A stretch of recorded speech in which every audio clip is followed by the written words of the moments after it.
আমার সেমিফাইনালের স্বপ্ন শেষ, ঘুম পারলাম না, তারপরে আপনার রোজগার করলাম না, এগুলো ক্ষতিপূরণ করা দিব। এদেরকে যাই দিচ্ছে সবই দিন শেষে আমাদের ফলাফল দিচ্ছে শূন্য। তারা যে স্টাইলে খেলে তারা 100 বছরে পারবে না। আমি মূলত রিক্সা চালাই, সকাল থেকে না, আমি রাত্রে থেকে ছিলাম, মানে গতকালকে থেকে ইন্ডিয়া আর অস্ট্রেলিয়ার খেলার থেকেই ছিলাম। আমি 150 টাকা খাইছি, এই 150 টাকা আমার লস।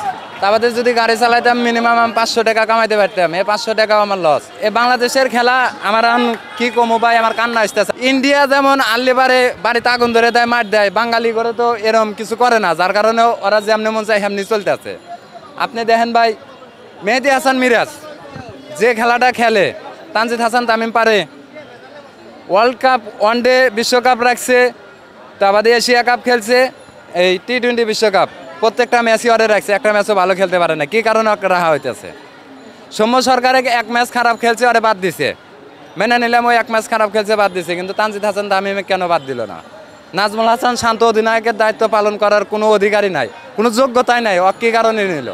খেলা আমরা কম বেশি অশিক্ষিত লোক, কম বেশি বুঝি, খেলা দেখি আমি।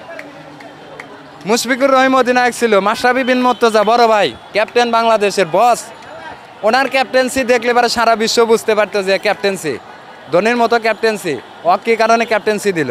মানসিকতা নিয়ে এরা নামে নাই, এরা নামছে ওই যে একটা জয়, কোনো রকম সম্মানজনক জয় হবে, এটা নিয়ে তারা বাড়ি আসবে, মায়ের দোয়া টিম, ঘরের ছেলে ঘরে আসবে, এতটুকুই। এরা যে আমাদের উপর দিয়ে কি যাচ্ছে, আমাদের ভিতরটা যে কি হচ্ছে, এরা এগুলো দেখবে না, এরা এগুলো কখনোই দেখবে না। আমি এদের যেমন আরেকটা জিনিস দেখেন, এদের মারার কোনো অ্যাঙ্গেল নাই, মারার কোনো ফিটনেস নাই, গায়ে কোনো শক্তি নাই। আপনারা একটা কাজ করেন, ওই যে এদেরকে হাজার হাজার কোটি টাকা দিয়ে কোনো লাভ নাই, এদেরকে যাই দিচ্ছে সবই দিন শেষে আমাদের ফলাফল দিচ্ছে শূন্য। হ্যাঁ, মানে যে নর্মাল দলের সঙ্গে পড়ছিল মোটামুটি বেশ ভালো, ওই প্রথম রাউন্ডে 3টা ম্যাচ জিতছে, আলহামদুলিল্লাহ খুশি হয়েছিলাম। নর্মাল দলের হাতে পড়েও জিতছে। তারপরে আপনি সুপার 8-এ খেলাটা অস্ট্রেলিয়ার লগে কি কমো, বাচ্চা আরান আড়াইছে, ইন্ডিয়ার লগে বাচ্চা আরান আড়াইছে। ইন্ডিয়ার লগে যা হোক একটু যুদ্ধ করতে চাইছিলাম, তা আর হয় নাই, যে কোনো কারণবশত হয় নাই। আফগানিস্তানের লাগে আপনি খেলাটা 12 ওভারে 1 বলের সমীকরণ ছিল। গতকালকে আমি জীবনে কোনোদিন ভারতে সাপোর্ট করি নাই, ক্রিকেট জগতে আমি ভারতে সাপোর্ট করি নাই। আমি এই লোক কালকে সারাটা দিন ভরা বসে থাকছি, বিকালে খেলা দেখবো, ইন্ডিয়া জিতবো, অস্ট্রেলিয়া হারবো। মানে আমি মন থেকে ইন্ডিয়ার সাপোর্ট করছিলাম কালকে, জীবনে প্রথম যে অস্ট্রেলিয়া হারাইবো। অস্ট্রেলিয়া হারাইছে, আর সমীকরণে এসে গেছিলো বাংলাদেশ এই ওভারে জিতলি পারে খেলাটা জিতবো। প্রথম ওভারে 13 রান করছে, তারপর থেকে নাটক শুরু করলো। কি কারণে? তারা যে স্টাইলে খেলে তারা 100 বছরে পারবে না। এটা বরং এদেরকে, ওই যে আমার আগের জন বলে গেছে, এদেরকে শাহালি মাজারে, ওটা যদি না হয় অন্তত টিএসসিতে বাদাম বিক্রি করতে ধরাই দেওয়া হোক, এটাও হলো। দেখেন, আমাদের এই যে আবেগ, আমাদের এই ভালোবাসাটা সবচেয়ে বেশি বাড়ছে কোন সময়?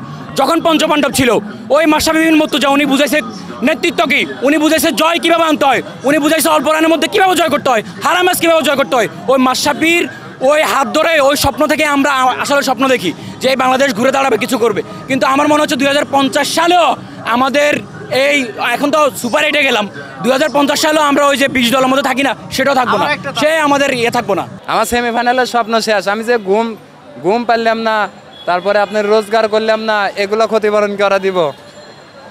ওরা দিব না। কিন্তু অগর বোঝা উচিত যে বাঙালি আমাদের জন্য কান্দিতে আছে। আর কেউ কান্দিতে আছে কি জানি না ভাই, কিন্তু মনে প্রাণে থেকে আমি খুব ভালোবাসছিলাম, খুব কান্দিছিলাম। তা আজকের থেকে মনে হলেন আমি 300 টাকা ভাড়া কাটবো, কেটে নিয়ে 2 লিটার দুধ কিনবো, দুধ কিনে নিয়ে সুন্দর করে দুধ দিয়ে গোসল টোসল করে গরুর গোস্ত খাওয়া দিয়ে ঘুম পারবো। আর কম যে বাংলাদেশে খেলা আমি জীবনে দেখবো না, এগরে থাকা অবস্থায় আর খেলা দেখবো।